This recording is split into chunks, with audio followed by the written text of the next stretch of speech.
Right, ladies and gentlemen, we've had enough time to meet and greet. We'd request all of you to kindly settle down now. Request you to please take your seats as we are now here to our next session, moving to the case study presentation on the topic how clinical credibility creates consumer trust.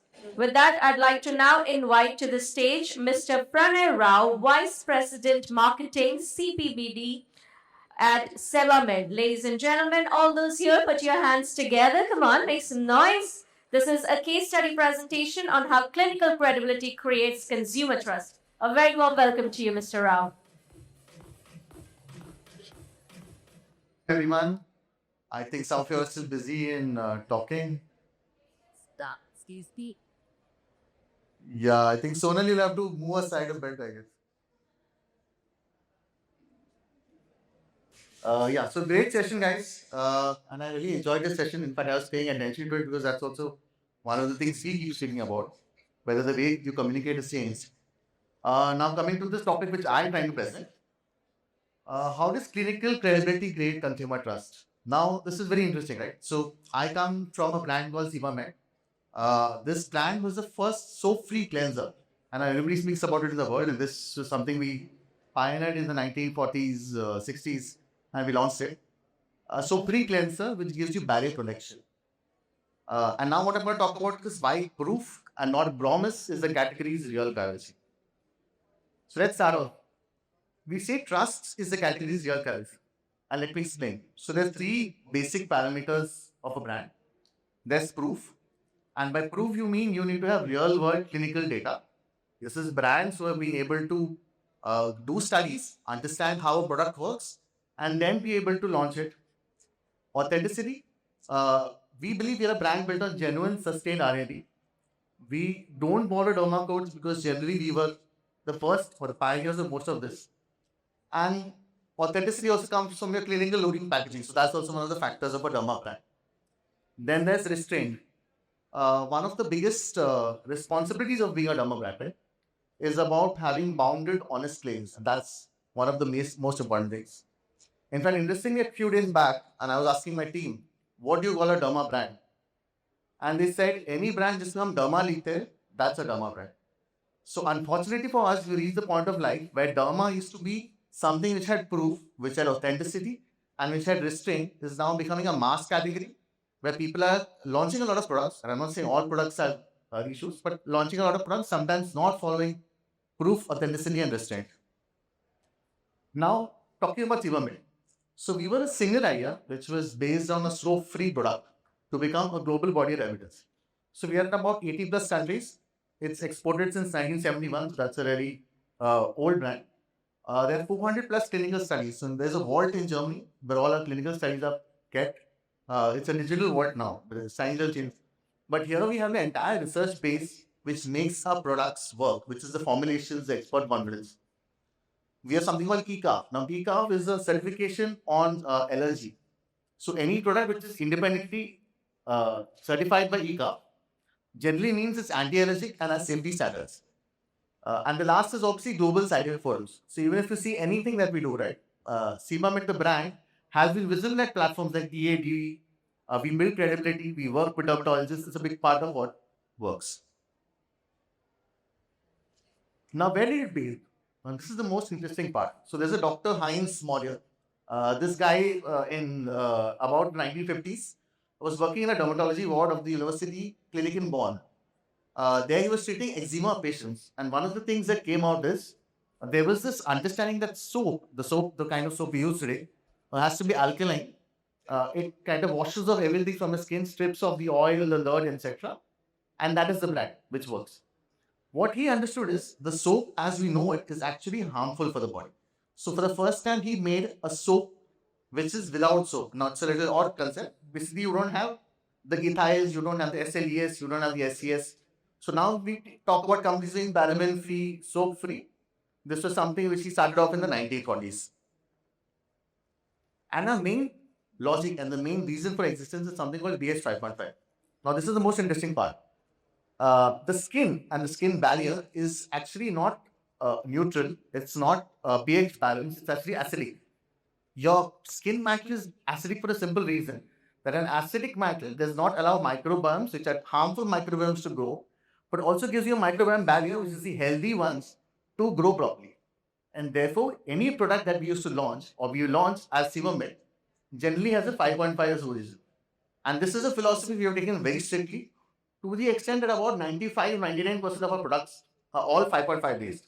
There may be one or two products like deodorants or one or two products like lip balm, etc., which are not 5.5. That's how strictly we take this product. Now, why 5.5, right?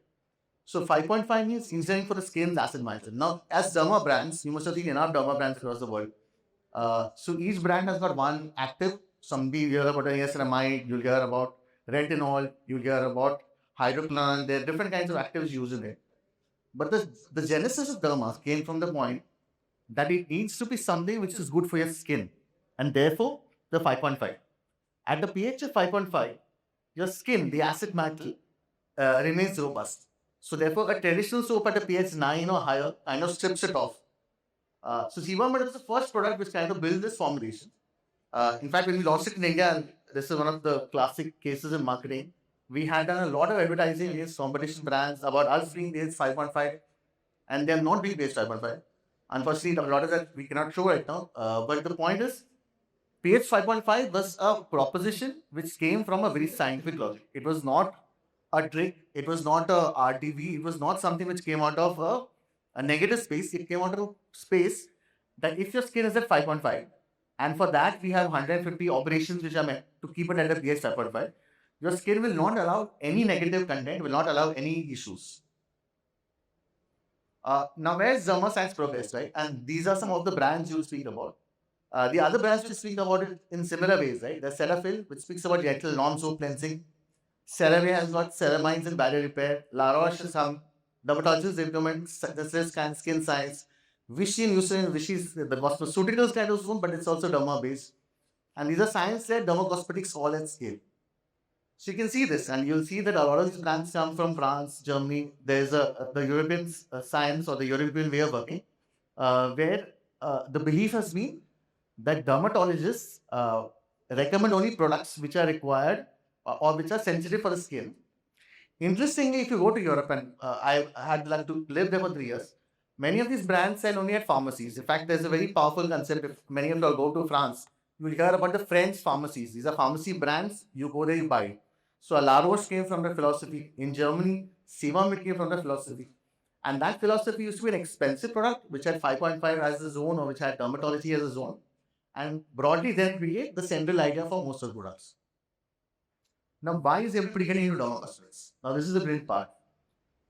It's about $48 billion, the global derma cosmetics market in 2025. 43% of this is held by Asia Pacific. So you can imagine Asia Pacific, this is part of the world. Obviously, population wise, are big. But you can see Asia Pacific is largely driven by Korea, Southeast Asia, to an extent India. And these markets together counter about 20 billion of global derma cosmetics. In that, India has got 4.1 billion derma cosmetics. So this something is going to be about 2026 will land up at 4.1 billion. And 16,000 crore plus is the Indian dermatology market, and that's growing at about 8%. So this is the kind of market we're talking about. Global derma cosmetics in 2025 is at 48 billion, 26 is going to end at 43, and by 2034 we are talking about 170 billion. So imagine the size of this industry. One of the reasons much about it, minimalist of purchase or somewhere there's some other big brands of purchase. The point is derma cosmetics is going to be big. This is the next big growth vector. And if you see the growth, and if you see the industry in AFL follow it, the maximum growth, the fastest growing brands in the world are now derma cosmetics. So this is the vector of the growth. Now, what's coming up new? So the interesting part, right? If you look at a product, right? Interestingly, there used to be CMS, there used to be CTMS, there were toners. So you would have a cleanser, you would have a moisturizer, you would have a sunscreen, right? Those are the essentials in. What happened over time is many of the brands came up with the idea of using actives which are present, let's say, in a cream or in a moisturizer, and using them in the raw form and putting it directly on the skin. So you saw suddenly there were retinoids, there was ACA, BACA, high dose of vitamin C, strong niacinamide, all being put into serums. And serums by nature as the base, it's like putting an essential oil on your hand, right? For all the benefits and the strength that serum has, there are also negatives. These should always be used under care, or they should be used within a certain promise. Because if you use this without guidance, or if you do not use it in the right manner, many of these serums cause a lot of issues. So much so, there's a study you can hear about it. The Sephora kids, which is the kids of tomorrow, or Gen Alpha, many of these kids have started using serum products, etc., without guidance, causing damage to the body forever. So therefore, there is also a need within Dharma to make sure that the promise, which is that you want to see a fast, effective, visible product, should be balanced with risk. So you should not get into using a product which causes barrier disruption, which causes irritation, redness. All of these are things which are something needs to be careful about. So as Dharma grows, right, one of the biggest issues we have is more actives are coming in, and these actives are not all actives are bad. Let me be clear. But these actives need to be used in a certain way. There is a certain responsibility to how you treat your skin because they can cause damage forever for your skin. Therefore, it's necessary to make actives allow in barrier reaction. Now, if you want to see, Derma also shifted very fast to D2C. D2C is the fastest growing vector. India is probably one of the best markets at which D2C is growing rapidly. Some of the brands have done such amazing work in D2C that it's unbelievable to see the speed of growth and the way they've managed to get acquisitions is really brilliant.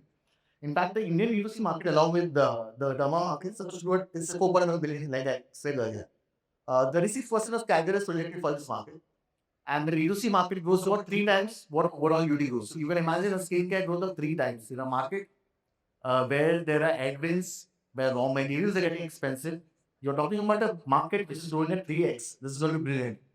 And the best part, 65% of this channel is online. And I'll talk about online only D2C, right? So you have in online also e-commerce, you also have B2C brands, but this is going to be the biggest vector of growth. Which is why seeing the global majors buying Indian asset plans. You're talking about minimalists in acquired by HUL. Then there's new acquisition, I believe. Today, Pranay obviously stored by lawyers. There are brands which are being acquired on a daily basis. Discovery is digital, conversion is shifting back to online. The online channel is always changing. So now, if you need discovery, you need to be. There was a point of time in consideration was dermatology. Discovery also used to happen in modern trade and in self-service. But now we're seeing discovery more and more happening on digital. And the conversion is shifting back to an online offline version. It's going to be an interesting way to take. Again, now the point is that I told you I asked my sales team, right? What is a Dharma brand?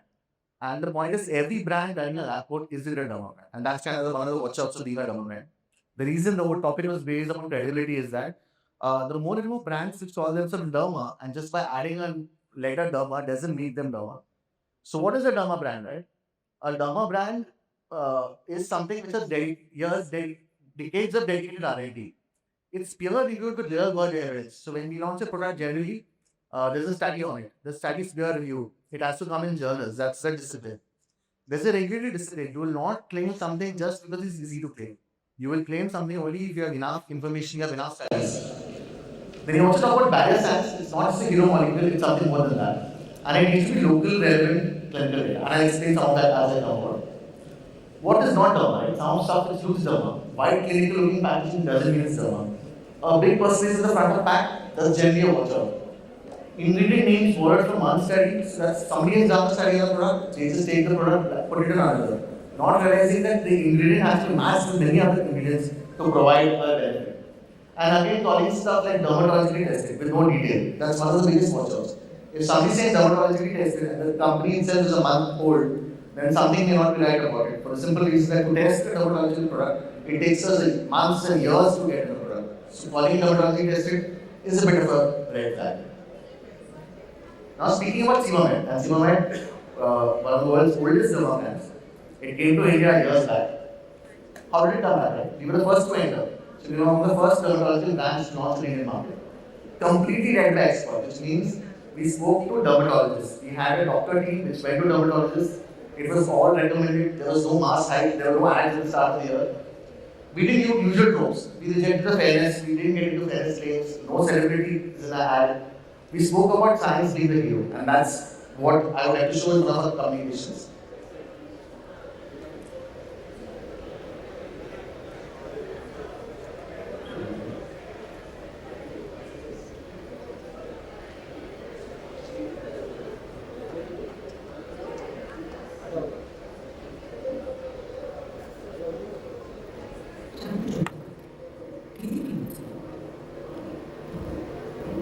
Yeah,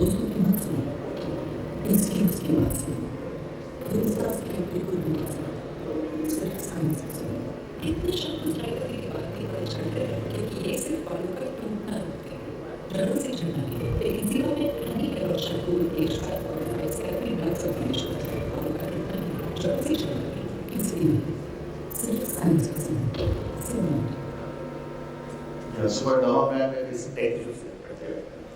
So let's, yeah, I can explain in the full second.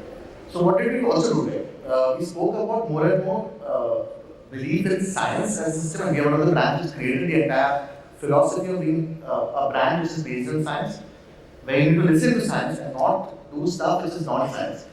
We took it further one step, and this is a campaign run for us, where we spoke about a chemical skin. The clinical insight we had is we have presence in conferences, we have continuous engagement with doctors to prevent de-recommendation of brands, and we have consumer media, which is translating complex dermo-cosmetic therapy into accessible public messaging. So we spoke about a slice of skin, and if you see the campaign I showed you, we took a slice of skin, put it under a microscope, and tried to show the world how beautiful your skin is, and therefore why it is necessary to do a barrier protection. In this Sebamed just didn't market to consumers. We spoke with consumers, co-created this campaign. And you have to run it from there.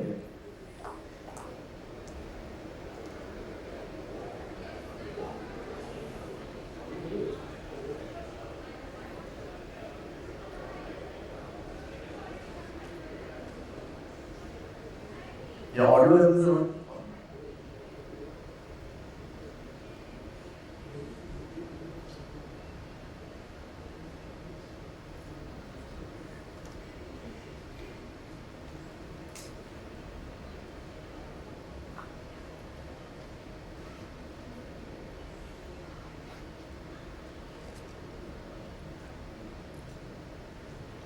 Now, as you see this, right, what you want to see is the real facial piece of skin, the taken under microscope. And the microscope output was blown up. So this is actually skin. This is a skin of a person who works in expert team here. And we took the skin, blew it up to show how beautiful the skin is. And the idea was to have barrier protection here. So the natural barrier of the skin is protected is so important to keep retaining the beauty of the skin. It was a bit of an esoteric communication attempting to show what skin is. And at point time was also concerned whether it's getting a bit too out there. But what immediately triggered the consumers loved it. This became one of the biggest campaigns of that year. And the growth was like 30-40%. So that's about the product per se. Yeah, let's probably my presentation. Yeah. So Indian skin needs Indian media, right? And one of the things a lot of global brands have been getting platform, sometimes rightly, sometimes wrongly, is that the Indian skin type is slightly different from the foreign skin type. So this is one of the things you have to look at. Our sun load is different, the way our skin is designed is different, the melanin in our skin is different. So there is need to do a lot of clinicals within India itself. So two of the studies we did in India, and they are studies we keep doing once in a while. One was the antibacterial cleansing foam. We were the first brand in India to bring in the cleansing foam. One of the first in the world. We went to about 51 Indian centers. We spoke to 486 patients. So that's the kind of effort which goes into this product. In the study 2, which is the anti-hair shampoo, we went to 47 sites and we went to 446 consumers. All real-world data used for these products. Now you can see the first one. This is an antibacterial cleansing foam and active. What we did is we went to real world. The mean age of people was around 25 and a half years. 63% women. Mostly oily skin. The facial acne was 93%, so this is a product designed for acne. They had grade 2 and 3 acne, which is slightly higher acne, almost leading to pustules, which are those pus cells. They used it about for 2 months, used it twice daily. And you can see the usage, right? So about 98% of physicians said it grew better. 98.5% people said that the product worked for them. And this study was not done by us, it was actually published in a journal. So this is like open journals, any dermatologist can read about it. And that is the kind of authenticity we want to bring it here. Similarly, we did something in hair loss. We spoke about a median age about 32. These are people with excessive shedding. So this is almost leading to alopecia. There was caffeine and D2 biloba. It's a soap-free product. Our product is free of parabens, formaldehyde. These are the normal products. Some of them use it alongside minoxidil. Some of them use it along with micronutrients. And we just tested it with people who use it and people who didn't use it. 96.4% people use the product and saw benefit in hair density. Again, this is not a fraud claim. This was done across 446 students. Similarly, this is peer reviewed, published, and available. So this is what we're talking about, right? Uh, you need to share science of the parent terms, which means we share it with dermatologists. We go in clinic and per prescription, we talk to doctors. We actually have sessions. We just had a session at the last few days back. Where the top dermas of Bombay were called in. They present papers, they talk about products. We showcase the products to them, but it's not about selling a product. It's about speaking about a revolution in skin science. It's about talking about a product philosophy. And that could be even one of our competitions who follows the process. We're fine with it. But we just want to build that expertise. We want to build derma cosmetics the way it should be built. Then we spoke about peri-procedure care. There's a whole aesthetic procedure range. There's a professional range. We just launched a pro range. It's launched about a month back in Bangalore, a few days back in Bombay. We did peer education. We worked with dermas, we showed them reels, and we co-created companies. So campaign skin health was built with dermatologists. We also work with digital e-pharmacy. We work with Apollo 24/7. Even today, you can see on Apollo 24/7 we do diagnosis, we do prescriptions with them, all the dermatologists along the way. So again, from pH 5.5 to barrier protection. This is a brand that started in pH 5.5. Today it shifted to barrier protection. This pH 5.5 ensures microbiome balance, ensures hydrolipid regulation, which gives you barrier protection. We have gentle cleansers, which are much better than active drink cleansers. Again, I mean much better better for skin barrier, helps your skin stay longer. And we also shifted to skin probiotics. This is skin aging is one of the issues we have. We have shifted to skin longevity. If you have skin probiotics in your products, then the ability to have the skin live longer, stay longer is far better. So, what are we? We are the barriers first care brand from the first part to skin longevity and babies, and we are the market leaders among the premium market leaders among baby segment. In fact, so much so that there are mothers who only buy Sebamed, whatever the product might be. In fact, marketing for this product is generally easy because it's mothers talking to mothers and recommending a product. There's young adults, we have the personal care range. Our foam speaks about barrier respecting daily care, but also has high actives which kind of help you cleanse your acne, etc. And we just launched the skin longevity range, which is about 35 plus adults. This is again a product which is built on barrier, and we want to speak about longevity of the product. So what are we speaking about, right? I'm again speaking buyer's beware. Why do we speak about it? One of the beware points we have on dermas and the points for the beware is if a brand is saying it does something up to 100%, 9 out of 10 times up to 100% could also mean 5%, up to 100% could also mean 60%, right? So you need to be very careful about claims which say up to 100% claims. A good derma brand, a brand from our ethos would avoid such claims. Again, ingredient claims are not studies. They say it contains XYZ ingredient, but there is no study. If you speak to them as a consumer, as a dermatologist, you not get any information, that's a red flag. White label derma. Many of the derma brands are just contract manufacturers. The same company creating the same formula for 5 different companies with similar claims. If it's just a clinical looking match and there's no R&D behind it, it's not a derma brand. Again, underinvested R&D. If your brand is 100 crores, you obviously do not have spends that are going into R&D. And it's not a right or wrong, it's just that when you are making claims which are about higher order claims, about product barrier benefits, you need to be investing in R&D, you need to have that time. And then the hit and run claims. This is one of the favorites of the industry. That people claim something, they are pulled up by the regulatory, and then they get out. And speaking of the regulatory, so the CDSO asking, marketers will speak about different experiences with them.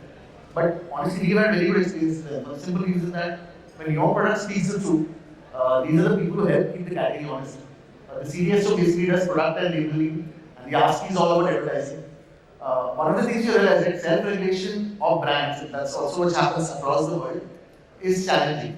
But with the right authority and the right kind of players working in the industry, this works for us. And that's the reason we need to keep this model working. The whole point of this substantiation is the price of claim. Credit to both these organizations, they really raised the bar. There needs to be a discipline on us as derma brands to make sure that whatever we do meets the minimum threshold, and that's what will work for us. Again, how to tell a real brand, right? Clinical heritage, dedicated R&D, be very up to 100%, I spoke about it. Be very single ingredient high, dermatologist test in no detail, make sure you don't do any of that. If you are ready to spend money on a derma brand, spend on something with heritage, spend on something with R&D. The future belongs to provable skincare. What are we going to get into? We're speaking about barrier and microbiome science. That's really the next big thing. The skin longevity and prevention. You can see there's a Pro we launched, many other brands have launched a lot of skin longevity products. Some of these come with brilliant science. At 30 years, if you begin using this product, you will see the real benefit on skin. Then there's evidence-led use. There are brands which have got brilliant claims for doing a great job. Make sure those brands are supported. Make sure this is happening. There's AI personalization. You're also talking about tailored rating. You can take a picture on AI, you can be ask the product. Like for example, without doing any geo, we realize that when you ask the AI about Sebamed, you get great answers. So I don't know what we're doing right, and we need to do more of it. But the point is, even if there's enough good results and enough consumers speak behind you, AI will also support your kind of products. That's one of the things. And transparency as a differentiator. Always disclose what is there. Disclosure becomes your biggest brand advantage. For us, right, as a brand, we built on proof since 1957. This isn't a pivot. This is how we've been working. Nothing we do today can happen without claims, without results, without clinical tests, and without it coming into the market. That's it. So what I'm speaking about is credibility compounds. Trust is earned in data. Make sure you have the data. Any and every derma brand is based on proof, authenticity, and restraint. And if these three things can be achieved by you, this is how clinical dermatology works. Thank you.